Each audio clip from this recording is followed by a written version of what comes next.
Desde a sua chegada ao Ocidente, né, e todo esse desenvolvimento a partir da Golden Age, a gente percebe que a dança ficou marcada, então, por ser esse espetáculo híbrido, né, onde tem ainda uma presente raiz das danças tradicionais orientais, com toda essa estética e glamour de uma dança mais ocidentalizada.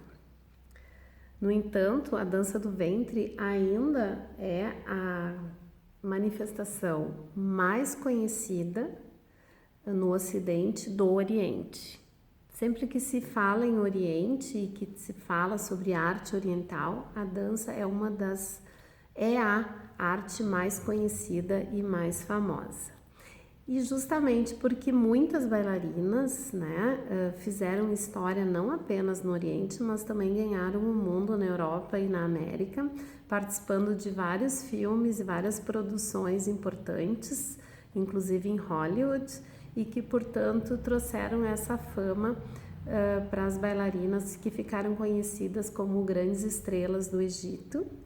E dentre essas eu trago aquelas que me influenciaram mais e que são as que eu estudei a partir do momento que eu conheci e que eu tive contato com essas bailarinas. Eu me apaixonei por esse período da história da dança oriental e me aprofundei então estudando a partir da Golden Age grandes personagens, e eu trago algumas dessas personagens no capítulo 6, que eu falo sobre as personalidades que construíram a dança do ventre. Não apenas a bailarinas da Golden Age, mas também numa linha avançando um pouquinho mais até chegar em outros personagens, inclusive homens, que são importantes para construir a dança como nós a conhecemos hoje e deixaram o seu legado para nós profissionais, estudantes, professoras, enfim, artistas que serviram de inspiração para o nosso estudo e para o nosso trabalho. Nesse capítulo, eu não vou contar aqui nesse vídeo a história dessas bailarinas, mas eu só vou mencionar as que eu trago. Então eu trago um pouco da história da Samia Gamal, que é uma das bailarinas mais importantes do Cassino Ópera. Falo um pouquinho sobre a vida dela, né? Que ela foi uma artista muito importante, que ela casou com o Farid El-Atrache, que ela teve toda uma influência dentro do Cassino Ópera, inclusive a partir de uma situação dela, que passaram então a dançar de pés descalços, né? Que é uma outra questão que traz assim essa ideia de que por que as bailarinas usavam sapatos ou sandálias, né? E que atualmente as bailarinas egípcias se despiram dessa peça do figurino, né? Em alguns lugares continua sendo exigido que as bailarinas utilizem calçados, mas no Egito a maioria das bailarinas não utiliza nenhum tipo de calçado para dançar.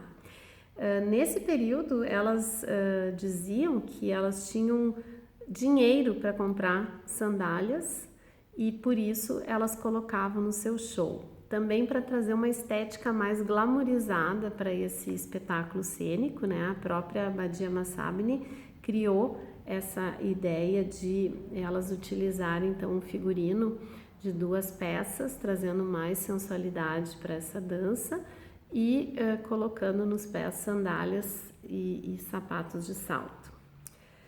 Trago também a Tarreia Carioca, que é uma das minhas preferidas, porque ela é extremamente delicada e tem uma dança cheia de nuances de movimentos de quadris, sem perder a dinâmica, né? Mesmo trabalhando isso de uma forma muito graciosa e muito feminina.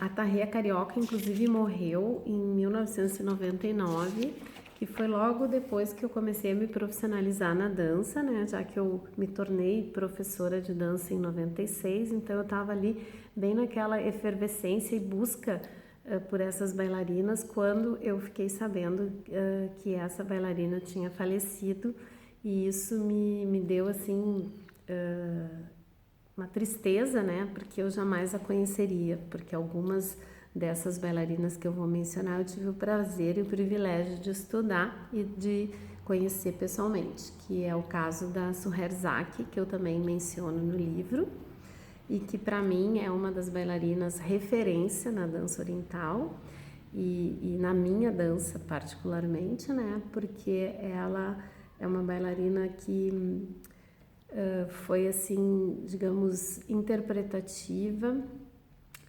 rica em movimentos, mas sem perder aquele perfil da mulher oriental, com uma certa um certo recato e um certo mistério, né, em cima da sua personalidade, o que levou a On Khao-Thun, que é uma cantora importantíssima no universo da dança, que certamente a maioria de vocês conhece, e ela falou que assim como ela cantava com toda essa emoção, a Suherzaki dançava da mesma forma como ela cantava, e foi a partir dessa permissão que se começou a interpretar através da dança as canções de On Khao-Thun. Depois, nesse capítulo ainda eu trago a Naja Fuad, que também eu considero super importante, porque ela levou a dança para os espetáculos cênicos, artísticos, com uma companhia de dança, onde ela explorou bastante a dança oriental, mas também o folclore, e foi a bailarina onde começaram a se compor músicas especialmente para ela. Então, a famosa música Seterhosen foi composta para Naja Fuad, e isso deu uma outra dinâmica tanto para as composições como também para os espetáculos. E dentro da importância dos homens na dança oriental, na dança do ventre, né, no final desse capítulo, eu trago que tem muitos bailarinos homens, né, no Egito. Tanto que a primeira vez que eu fui para o Egito, eu me surpreendi muito que a maioria dos professores que eu fiz aula eram homens, porque eles eram coreógrafos. Eu, inclusive, tive o privilégio de fazer aula com o tio da Naima Akef, que era o senhor Ibrahim Akef, que era um coreógrafo bem famoso, já estava muito velhinho, em 2002 certamente, hoje ele já é falecido. E dentre as personagens importantes, né, masculino que eu trago no meu livro, eu não poderia deixar de falar sobre o Mahmoud Reda. Trago também o Yusser Sharif, que é um coreógrafo que eu tive o privilégio de estudar, e outros tantos como Tito Seif, Gamal Seif, Khaled Seif, que são coreógrafos mais atuais e que estão aí trabalhando e levando a dança oriental por todo o mundo, inclusive o Gamal, que fez parte do nosso International Festival Stars Belly Dance 2019, como nosso professor convidado. Nesse capítulo, eu faço então essa linha do tempo até chegar na dança do ventre no Brasil, né? E aí eu vou fazer uma relação com a história dentro do nosso país para chegar nos dias atuais.